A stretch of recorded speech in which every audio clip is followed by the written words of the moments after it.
Yes, we are back for another episode of the Record Club, brought to you by Records, the official charts and National Album Day, and proudly in association with Bowers Wilkins. My name is Jess Izzat. Thank you so much for hanging out with us. We are excited to say that our guest today is the Molotovs, on to talk all about their debut record, Wasted on Youth. So, if you've hung out with us here before, you will know that it's all about spending the next half an hour or so chatting to the band, all about the new record, and we will be putting forward some of your questions about the album for them to answer. So if you want to get involved, make sure to drop us a question in the comments section below. I'll be asking a selection of those in the second half of our chat, and on top of that, one lucky person who sends in a question today is going to be randomly selected to win a pair of these Bowers Wilkins PX7 Season 2 over-ear noise cancelling headphones.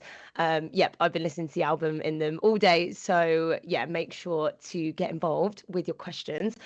Also, if you haven't already, I've just managed to nab my own copy of the record, so make sure to get a physical copy once our chat with the band are over. But first, let's get straight into this week's Record Club and say a big hello to the Molotovs. Welcome. Hey. Hello, how Hello, are Jess. we? Yeah, I'm good. Matt and Izzy, how are we feeling? Whereabouts in the world are we? What are we doing? Well, I'd say we're feeling good, and we are in Blackpool.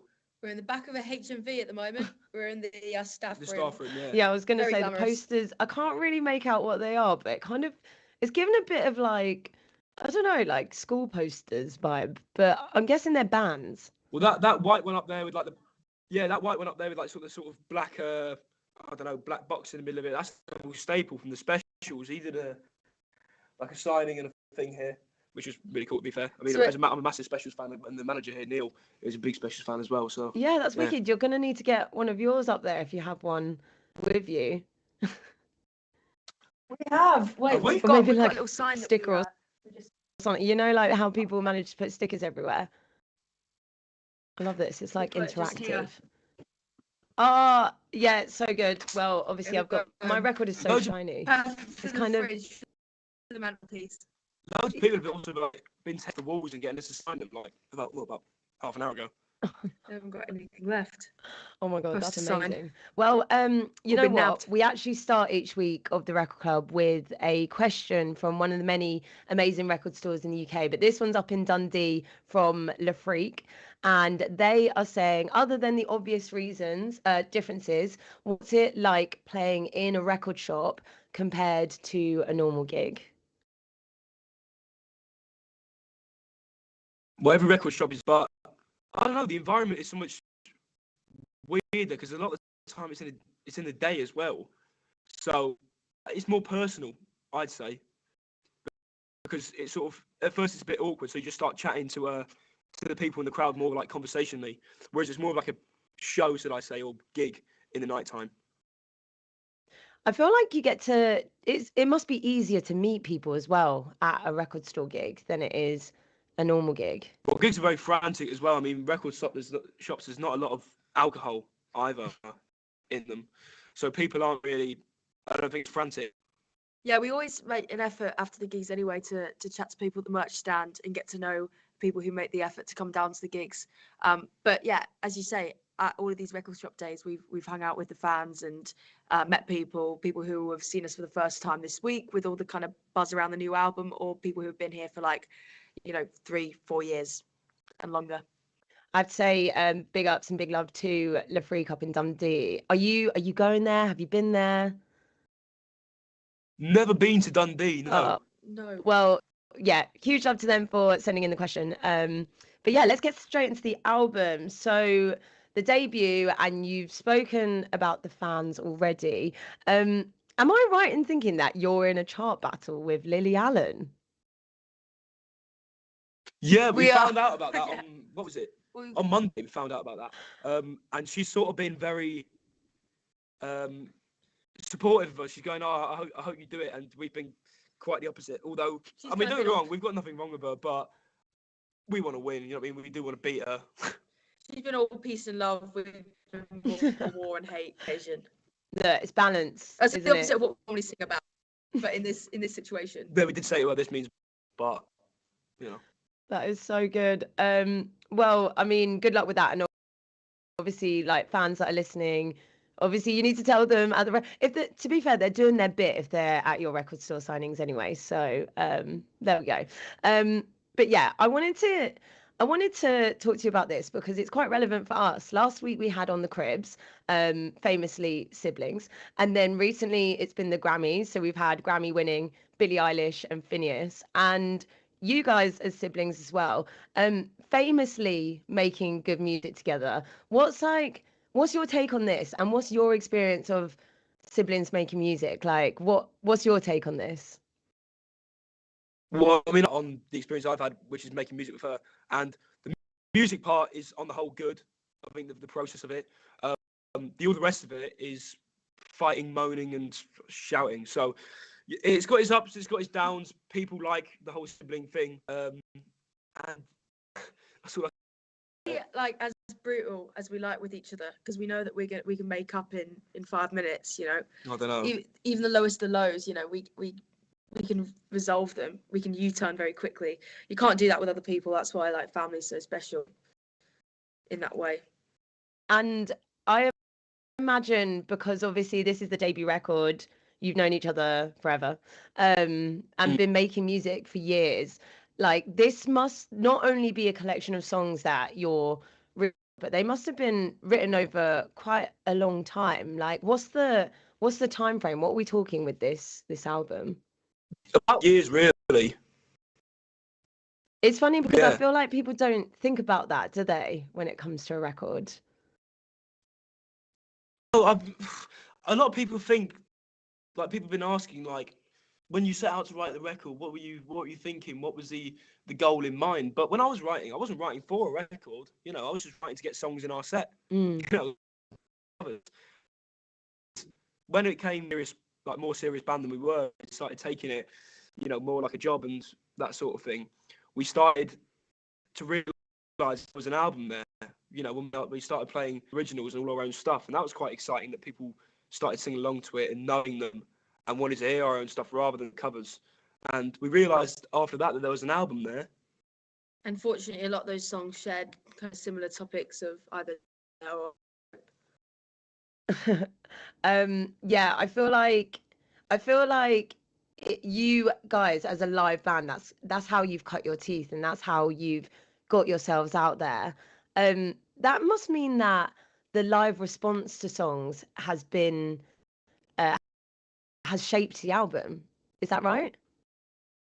Yeah, it was sort of that sort of thing where, because obviously I've been writing loads. You know, I've written songs like what's on the album, but at the gigs when we used to play like those songs that aren't on the album, we realised when they didn't go down well, they weren't quite landing, and it would sort of be a good like filter, how the crowd reacted to it and how we reacted to it and felt about playing those songs. So when we went to record the album, all the songs are sort of already tried and tested. They've been road tested. Yeah, we know how they go down. And it also means that Which ones? They're pretty short. They're snappy. They're in and out because it's to grab people's attention straight away from kind of the live setting. Which one on this album is the oldest, the longest standing? Can't remember perfectly, but it's either More or Newsflash. Maybe Newsflash, but I don't know. Yeah, because Newsflash actually references the time, doesn't it? Because you guys am I right in thinking that you? Newsflash 21, yeah. Yeah, talk to me about Newsflash. Well, it's a song about lockdown, about my frustrations with it, and mainly about how the government handled it and how they made purely political decisions, and didn't make decisions for the betterment of the people, you know, and the skewed data and things like that, and I don't know, the whole lack of freedom with it, and it was something I felt really passionate about at the time, and I still feel passionate about now because we're still feeling the effects of the pandemic and the whole lockdown thing, which I wasn't behind at all. And especially for young people, you know, disproportionately affected kind of our generation. Well, how damaging it was for people my age, you know, like even socials like that, and I guess it's just not really talked about as much, so it's nice to kind of comment it through music. I guess that's where you guys come in, because you guys are the voice of that, and it's people that will relate to that, like your generation, maybe a few below, a few above, like around your age. And I guess that's like, touching on the title and the title track of it, Wasted on Youth, and like sort of everything that you do around. I understand that you host some nights as well. Maybe we'll get onto that in a second. But let's talk about the title track. At what point talk to me about Wasted on Youth, and then at what point did that become the title of the record? Well, I always thought it meant something, And when I first wrote it, I didn't know what the title meant. But it's more about the expectations put on young people and sort of not 30s or 40s, and end up complaining about how you never had the chance to make good. And we feel that we're a generation that we can change and we can make good and we can be one of those that don't, get bitter and twisted in our 30s and 40s, and we can actually stand and look back and go, we gave it a go. We tried. We did everything we could do to make it a better place. Make lives better. The extended quote is the problem with youth is that it's wasted on the young, which it's debated about who actually coined it. It could be either George Bernard Shaw or Oscar Wilde. I guess it's that thing of at the time that you're most energetic, got the most ambition and energy, is the time that you're most naive and inexperienced, and that paradox is quite difficult. It's a weird time to live in. 100%. I want to talk about your song "Nothing Keeps Her Away" as well, because I know and love you. Like, I played you guys on the radio, and I know and love you for like your very intense, like brash, like quick in, like grab your attention sound. And then "Nothing Keeps Her Away" was this like slightly softer feel. Was that like a different moment for you? What was the catalyst for that tune? What's it about? Talk to me about "Nothing Keeps Her Away." Well, I can't really remember the catalyst for the tune. Can't remember when I wrote it or anything like that. But I do like some sort of like not actually some twisted thing about it, you know what I mean? Not like that's his story, but something a bit different. How the sort of the rock star, if you will, ends up actually realizing that he was being a bit in the end, and that she was all right, and he should be nice to people, and be nice to people when you're going up, because they're the same people that hate you when you're going down. With a kind of depth, and something with some sympathy. The woman in that story. Which tune on this record would you say changed the most from demo phase, from start to finish, or do you not tweak it much from your live sets? I mean, we'd already done all the tweaking because we were sitting on these songs for quite a long time by the time we went to recording them. Yeah, so a lot of it went to just capture the sets and down onto tape and get it on the black disc. Who did you work with to capture that, like, and were they who'd been coming to your live shows to sort of know what you're about? Well, we've been doing it in partnership with Marshall Records, obviously the record label was signed to, and we recorded it at their studio in Milton Keynes, and obviously like the engineers and all the rest of it before they recorded the album like went to gigs, and around that time I think we were just finishing up a residency that we had in Soho, but I can't really remember too well, but they'd been to gigs and tried to grasp what it was that the Molotovs were about. And whereabouts did you record it? Milton Keynes, literally. Is this like, did the producer like come and bring you there, or was it like a studio that you know already? No, our record label's got a studio, so it's our label studio. So it's Marshall Amps.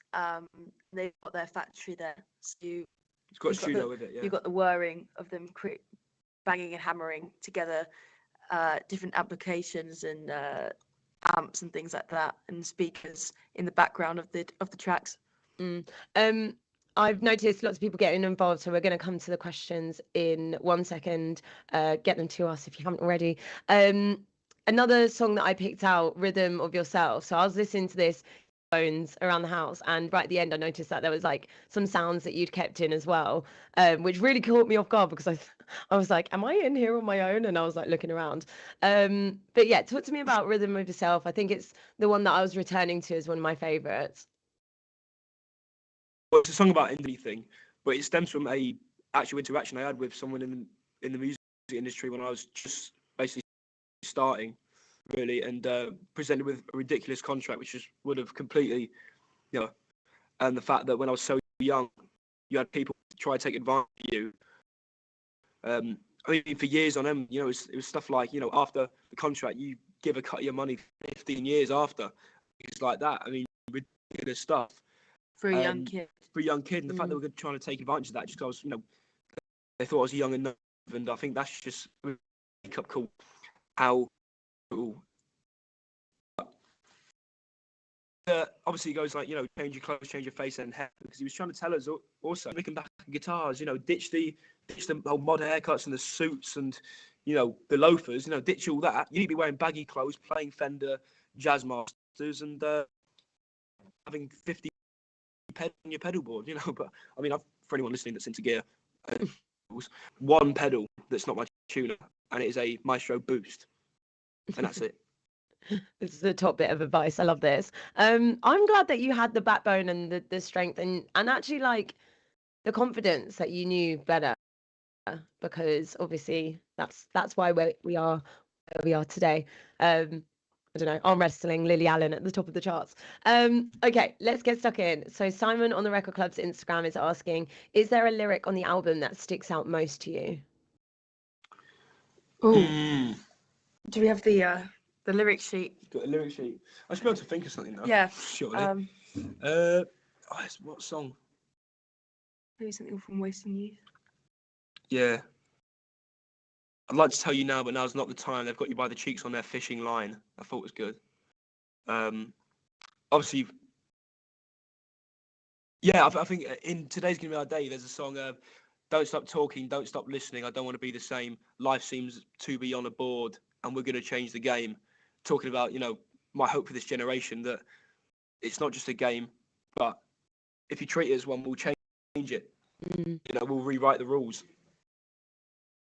I feel like it's so uplifting for anyone who's listening and really deep in the lyrics, that's young and, I don't know, potentially feeling quite like hopeless in quite a saturated world, which feels quite chaotic as well at the same time.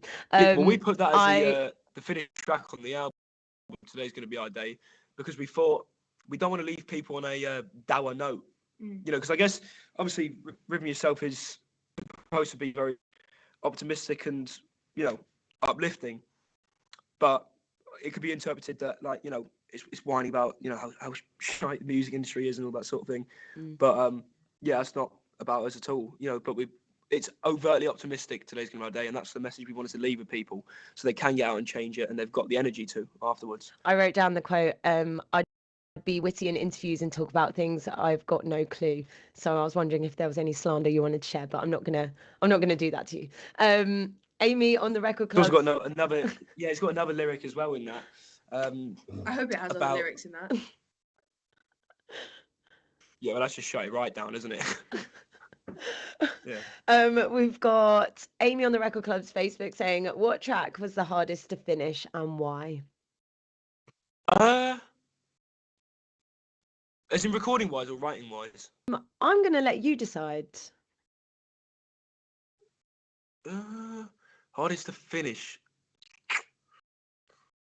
Probably, I don't know, Wasted on Youth and Today's Gonna Be My Day were difficult, I think, writing wise. I don't know about recording. Honestly, I can't really remember the recording process, if I'm being honest with you. We recorded it about like a year ago from now, so it's been a long time that we've been sitting on the record. Just wanting to get into people's faces first and connect with them in real life before we kind of put something out. We have Philip on the Record Club's Facebook who says, do you have plans to tour outside of the UK, like in Europe or USA? Yeah, there's nothing set in stone at the moment, but we definitely will do. I mean, our ambitions go further than like England, Scotland and Ireland, We're not like little Englanders, and we did our first kind of Spanish, French, Italian tours last year, went to Scandinavia, so we'll be doing a lot more as well this year. If the people are there, we'll go. We even went to Bangkok. I mean, I want to go to Japan. That's what I want to do. I want to go to Tokyo this year. That's where I set my horizons, Well, guys, anyone watching who can make it happen, get stuck in. Louis on the Record Club's Instagram says, if you were to recommend one song on the album to try and convert a new fan, which song would it be and why? Loads of people are digging Daydreaming. I don't know why, but well, not that I don't know why, because I think it's a bad song, but I think there's better songs on it. So Daydreaming probably, and Today's Gonna Be Our Day are the ones I'd say. If you've never heard of us before, go have a listen to them too and see what you think, and hopefully get a fan after. Become one. Sorry. Yeah, talk to us about Daydreaming then. If that's a fan favorite or like a surprising fan favorite of yours, like tell us a little bit more about Daydreaming. Well, I don't know why it's a fan favorite. I haven't actually asked people why they like it so much, because I feel like that would sound a bit big-headed. Why are my songs so good? You know what I mean? Imagine saying that. But it's really about the expectations they put on young people, and the fact we're lied to with the system. That you do your GCSEs, you do your A levels, you go to university, you get some worthless degree, and the lie that you're promised some great high-paying job afterwards, and it's just rubbish, I think. And more to the point, I think it's being dishonest with young people, and those sort of expectations and those sort of the whole thing is like stop daydreaming, wake up, be an adult, and almost like you got to have your whole life worked out by the time you're 18. And I just think that's unrealistic for my generation, because no such thing as a job for life anymore. Yeah. Izzy, I saw that you host a monthly night, is it, at Spice of Life? I'm touring, so is that like has that happened? Will it continue? It's on a hiatus at the moment, but yeah, I was running a night called Incendiary in the middle of Soho at the Spice of Life for well over a year. It was weekly, because I mean, when we started the band, and I was still at the school at the time, but I really didn't find my place there, so I was out every night, seeing bands, going to, trying to windle my way into pubs and clubs to just go see whatever was on. So I got to know I had a large network of other up and coming bands, and so I wanted to put on my own night and get these people to meet each other and kind of develop this scene. Because if there's any great bands that come up, whether it's like the Sex Pistols in the punk movement, Oasis and Britpop, there's always a huge scene around them. It's not just one artist, and that's what I wanted to highlight with kind of my own club night, is that we're kind of one of many of these bands of kind of post-lockdown generation. That is, honestly, it's amazing. You're doing the Lord's work, so thank you. And hopefully it comes back off hiatus. But I know, obviously, you've got a record to be looking after and to be touring. And the Lord said we need another night in Soho. Yeah. What date are you most looking forward to on tour? Newcastle. On this tour, yeah, Newcastle, because it's the day we find out we chart, where we chart. And you're back. Yeah. Well, guys, honestly, I've never had a night out in Newcastle as well, and I've been told it's really good. It's the best. I went to uni there, so I can confirm. So please enjoy it. Best of luck. And obviously, everyone make sure to get your hands on a copy of Wasted on Youth, Molotovs. I've got mine here. It's just landed. I'm very excited. But that's all we have time for today. I have to say that I'm excited to announce that the winner of this week's Bowers Wireless Headphones prize is Amy on the Record Club's Facebook. Please slide into the Record Club's DMs. We'll get those headphones to you. My name's Jess Izzat. Thank you, of course, everyone for watching, getting involved, sending in your questions. This and all previous episodes are available to watch back on Spotify or YouTube. But Izzy and Matt from the Molotovs, thank you so much for joining us. Oh, thank you. Jess, do you mind if I be a bit sneaky here and just mind if we plug our tour that we Oh my just God, do it. Yes, well? please. Is that all right? Thank you. We're playing all around the UK and Ireland in September. So if you like what you hear, then come see us in the flesh. Yeah, we're doing sort of like, Kentish Town Forum size venues. It's the biggest tour we've ever done. And I thought this would be a great time to plug it, and get some tickets shifted. Oh my God, yeah, thank you. Yeah, thank you. You're doing my job for me. Sorry, I thought that it was already announced. I'm talking about tour already. No. Huge congrats. Get a record. Have an amazing time. We are on tour at the moment, but it doesn't stop. We're perpetually on tour. No, yeah, we're Infinity tour. Yeah. Amazing. Well, the Molotovs, thank you so much. Thank you so much, Jess. Have a good one. Bye.